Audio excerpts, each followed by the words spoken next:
Welcome to this third and final video in this short series of tutorials explaining how to set up GameMaker Studio for Android device exports. If you've not watched the last two videos, I recommend you go back and watch those to make sure you've installed all the software you need and have set everything up correctly to get to this stage.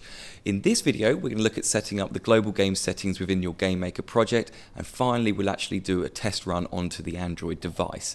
Okay, so with all that done, let's make a start. Okay, so what we're going to do, I've just already loaded up a GameMaker project, and what we're going to look at firstly in this part is the global game settings over on the left hand side in the project library. If I just double click on that and bring that up, I'm actually going to go over to the Android tab because that's what we're specifying on looking at doing the Android export. So the global game settings is specific to your project that you're actually going to be releasing onto the Android device. We've got four tabs down the left hand side here. We've got general, graphics, social and permissions. So let's take a quick look at what we got here. So firstly, quite important, at the top here we've got the product information. So we've got the display name, so what the game will actually display when it's an actual app on a device. So obviously give it the correct name. Version number. Very important, obviously, if you're doing updates over time. This is obviously giving you the chance to kind of give those incremental updates as you're working through it, which could happen. Package name. So package name is very important when it comes to uploading your game onto Google Play. And what this actually is a reverse address, or like a reverse web address. So it's company name, if that's how you're doing it, or your own developer name, and then finally the actual product name as well. So this is very, very important. If you do do an export and upload it to Google Play in the future, for example, and you do a reworking of the game, you do need to make sure that this package name is the same every time, otherwise it won't accept it. Okay, let's move down from there. We've got the architectures. The architectures is all to do with the operating system that you are constructing the game for.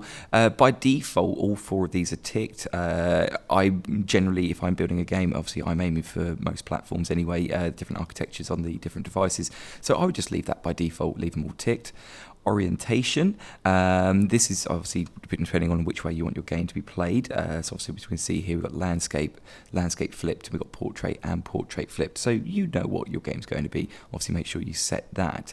Miscellaneous down here. Obviously, if you're intending your game to be produced with any Bluetooth stuff like you can see here for gamepad, and haptic effects, which is obviously things like vibrations and stuff like that.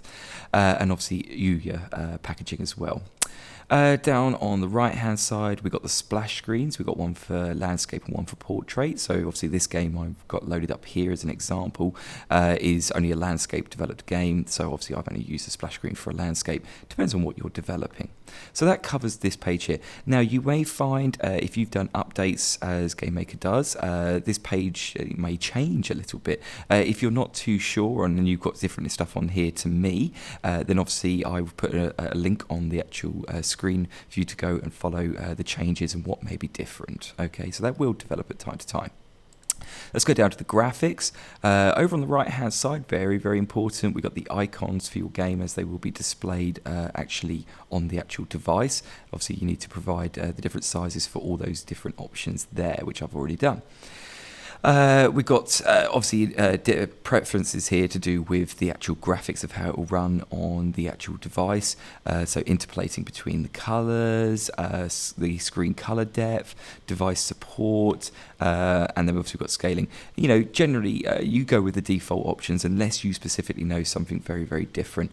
And texture pages, obviously how to do with all the imagery is being compiled actually within the game here. So various options. It's just going to take different time of fiddling around with it unless you know specifically what your project you're doing. Social aspect tab, this is quite important obviously if you're getting onto that stage where you're going to start implementing leaderboards or achievements. Obviously we've got the two different options here, whether you're using Game Circle or Google Plus services over here, Google services, and obviously that's where you can enable those different parts if you're using them. And finally permissions, what is the actual game actually going to be requiring when it's actually on the actual device.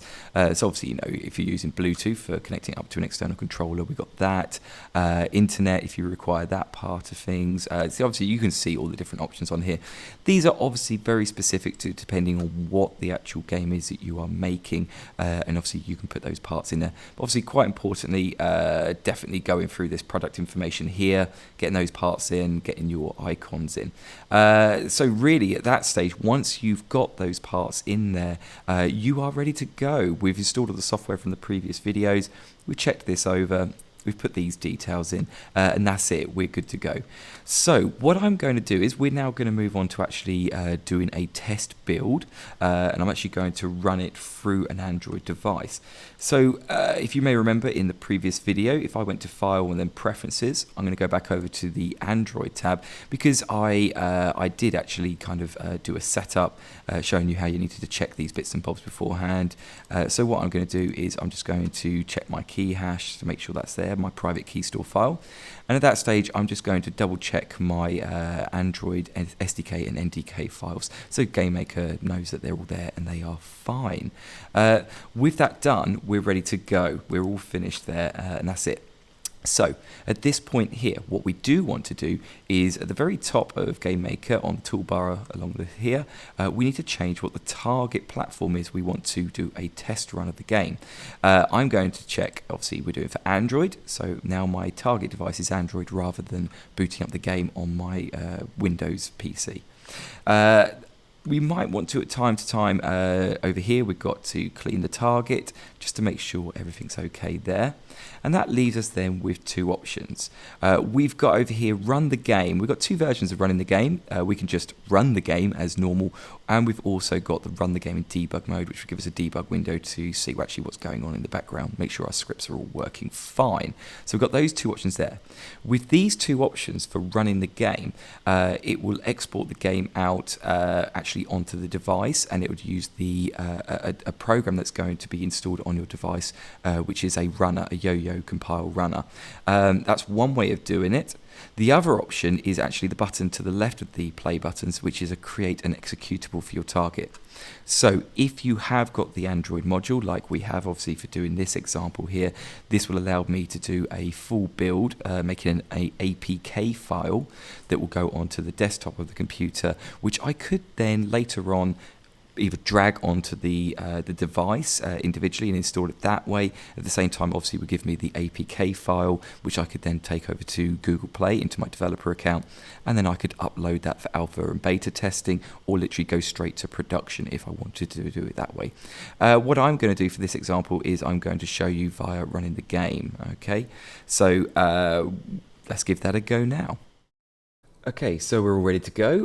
The Android device is plugged into the computer, and that's all been recognized and set up as well as we've done in our previous videos.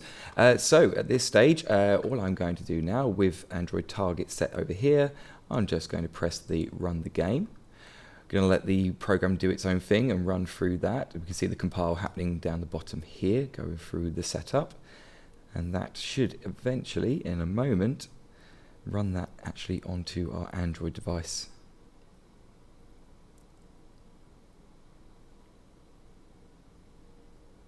Here we go.